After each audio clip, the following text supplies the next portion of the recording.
What's up, 325s? It's your boy, Marco Polo. It's Dr. Manhattan.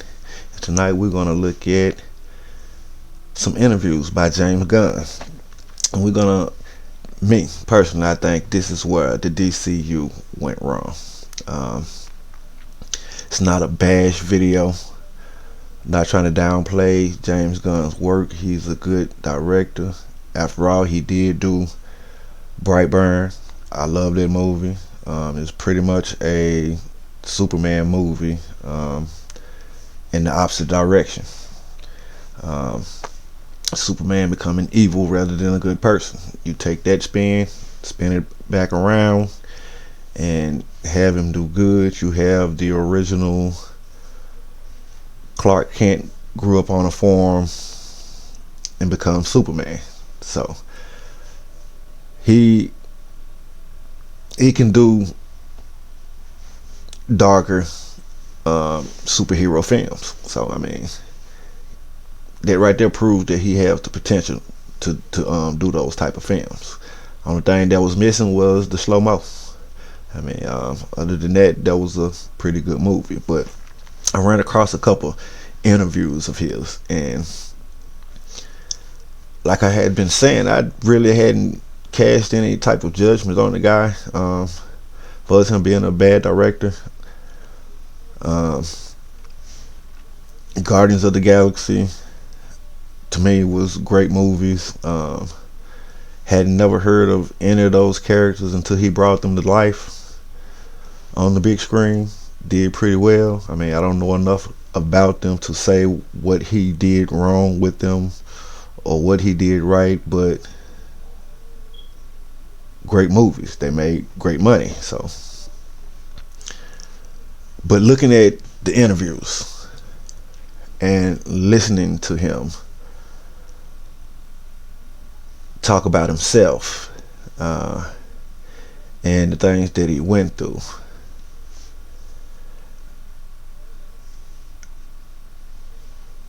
it's kind of relatable. Not that I've went through anything. Well, I think we all have went through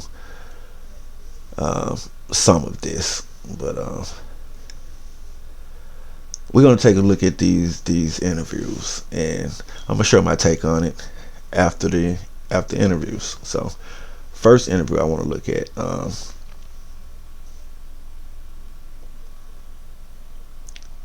Him with an interview with a young lady talking about his take on Superman. So let's take a look at this interview. Can you tell me something about how you feel about your signature style that you thought well suited a Superman movie, but then also something about the character that, was caused to evolve and maybe add another layer to it? What is my signature style? Does it say it in the press notes that I have a cheat sheet that I can use to know? I was trying to put it into, I was trying to put it into words, and I had a tough time. Well, I definitely am led by emotion, right? Mm-hmm. And so I think that emotion is always the thing that is the most important.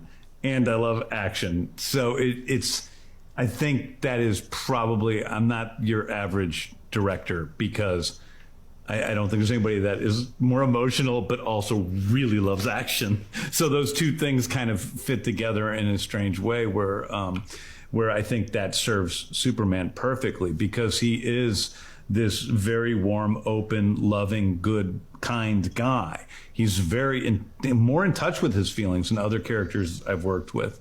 But at the same time, I get to play with all the toys and do all the fun stuff that I like doing from, it's almost like building an action scene's like a puzzle, making a puzzle or fixing a puzzle or doing a puzzle.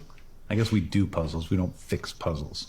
But kind of. It's like that. Honestly, I feel like your signature style is taking a puzzle, smashing it to bits, and rearranging it in a way that I never knew I needed. Oh, yeah. I think I would look at it like, I see what you're saying. I think that the other thing is kind of like trying to come at something from a different point, taking, iconic characters or iconic, with genres such as like, space fantasy with the Guardians. But with this one, taking iconic characters and saying, where can I come at these characters from a different direction than has really been come at from other media? So, we're focusing on a part of Clark's life that we don't normally focus on, which is, when he and Lois are first dating, when she's not even sure she wants to go any further.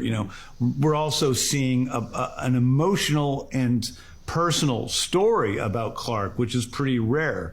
He's not a haunted guy, but in this movie, he does come to some new awarenesses that threaten how he views himself, and that's difficult for him emotionally, and that's the core of the story. So I think it's just focusing on those little pieces that don't in any way go against what Superman is or has meant in the past. It's just looking at a new piece of it. Can you tell me something? Now, for me, Clark has never been emotional like that. Even in the Christopher Reeve Superman, yeah, he was a little dorky, but even that Clark had a little swag. But I mean, if that's your take that you want to spin on it, I mean, you was the director, you are the director. I mean, you have all the right in the world to do that. But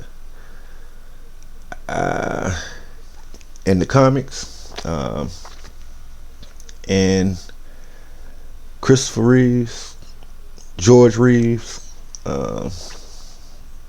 Smallville, I mean, Clark was never that emotional, while he's basically crying and being a punching bag through the whole entire movie. And it's almost like even when he became Superman, he was still Clark. When you look at the 2025 Superman. The other thing is, you can't rewrite the story. It's almost like he went and rewrote the story as well. Especially with his mother and father trying to portray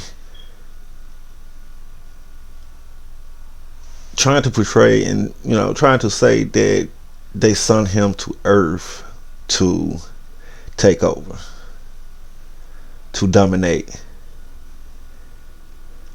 All the stories, he was sent to Earth to protect. So I don't think I don't want to say have the right to rewrite the story like that, but it's pretty much seemed like what he did. So I mean, but there you have it, himself saying that he himself goes off feelings and emotions. So that's my first take on why I think that he went wrong. So I don't know, you let me know though what you think about James Gunn rewriting the story. I haven't heard too many people talk about him rewriting the story. So I mean, because that's basically what he did. But then I looked at another interview of his, and okay, let's see why James Gunn feels and thinks the way that he think. So let's look at that video.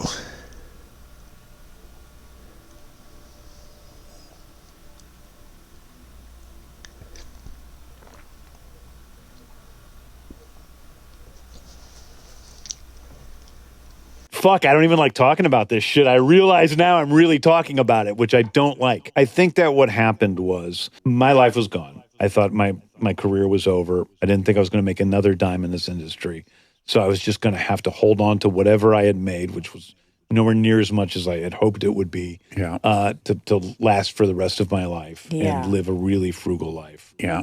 But the thing that happened, I realized, was that everything I had done was really to be rich and famous so that people would love me. And I wanted people to love me. And that a lot of what I did was not based upon being a creative individual or a calling or anything, but so that I could finally be accepted and loved. And I, as an organism, was unable to experience the love of another human being. You know, the only time I could remember even slightly the feeling it is, I had gone to a Brazil Comic-Con shortly before this time. And I remember standing on stage and, you know, literally 8,000 people in the crowd chanting, James Gunn, James Gunn, and crying like girls at a Beatles concert. Yeah. And for the first time in my life, I said, oh, I'm at zero. I'm okay for the first time in my life. Right. That's fucked. That's how many people had to jump into the hole in That's your how heart. much fuck. They're strangers, And they're too. strangers. That's the part that's... And I went from feeling like that, and on that day when I had lost all the power I had lost the ability to cast anybody, I had lost everything. I got so much love from my partner at the time, Jen, the Guardians from Chris and Pong, and, you know, all those guys. The people who actually knew you. Yes, the people exactly. that knew me, all my friends, my mom and my dad. I was overwhelmed with it, and I experienced being loved for the first time. Yeah. And I went to sleep that night looking at my wife going, my girlfriend going, I'm going to marry this woman. And I went to sleep that night going, you know, this started out as the worst day of my life, but I actually think it's the best day of my life. Yeah. Because I learned that I don't need to tap dance till the bones are showing through my toes to get people to like me. Yeah. And that was a really intense experience. And I kept it with me.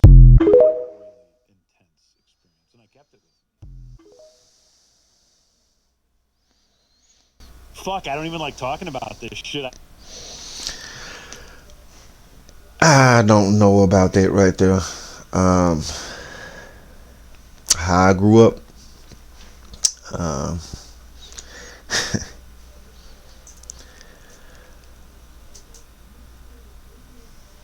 Your mother and your father. You're competing against your sisters and brothers. But most definitely your mother and your father. I think respect, that got to be earned. Just do great work. People will respect you. I mean, love and like, be accepted. Sure, when you got money. Sure, when you have things to give, positions to give, of course they're gonna like you or pretend.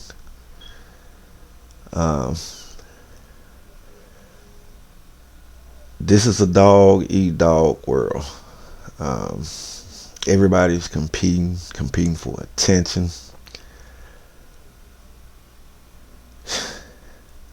Whoa. Now, that's the second why I say that he is going wrong. If that is his outcome, his goal that he is looking for is for people to like and love him. To me, it almost seemed like borderline. You seeking worship. I hate to go biblical here, but that is exactly how Lucifer lost his position in the kingdom of heaven. So I'm not going to elaborate onto that because I don't want to start preaching. But yeah, I don't even think I want to even edit any jokes and clips into this tonight. But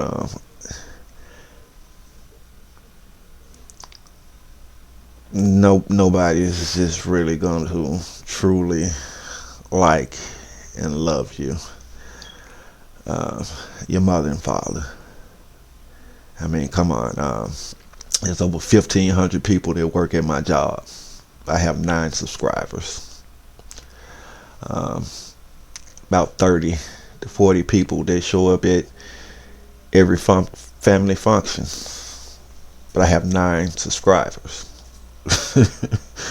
I mean, not to say don't any of those love me, but some people just might not even have a YouTube account. I know my brother, for once, he doesn't even have a YouTube account, so I probably most likely get my nephew to subscribe before he will. But I know people who have YouTube accounts still haven't even subscribed or hit the like button. So for trying to get people to like and love you, I don't think I came on here to really seek that. I really got on here because I love talking about DC and I love talking about movies. Even Marvel. Marvel is pretty much secondary to me. I grew up on DC. I'm a DC guy. But I started doing this for fun. Looking at the guys talk about these things, talking about the movies, talk about DC and Marvel, DC versus Marvel, and got excited about it.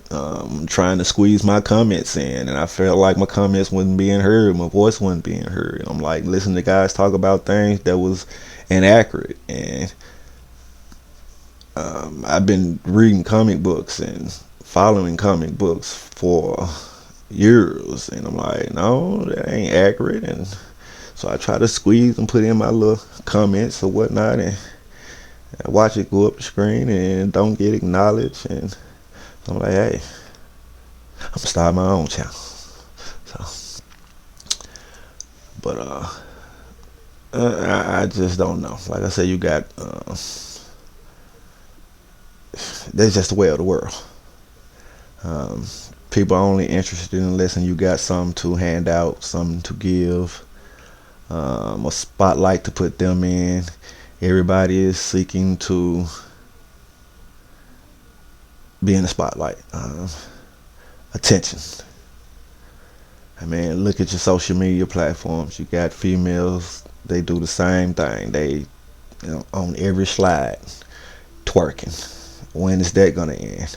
I mean, come on. Look, I'm just gonna leave it at that right there. Let me know what y'all think about this take, what y'all think about James Gunn and his interview, his plans going forward.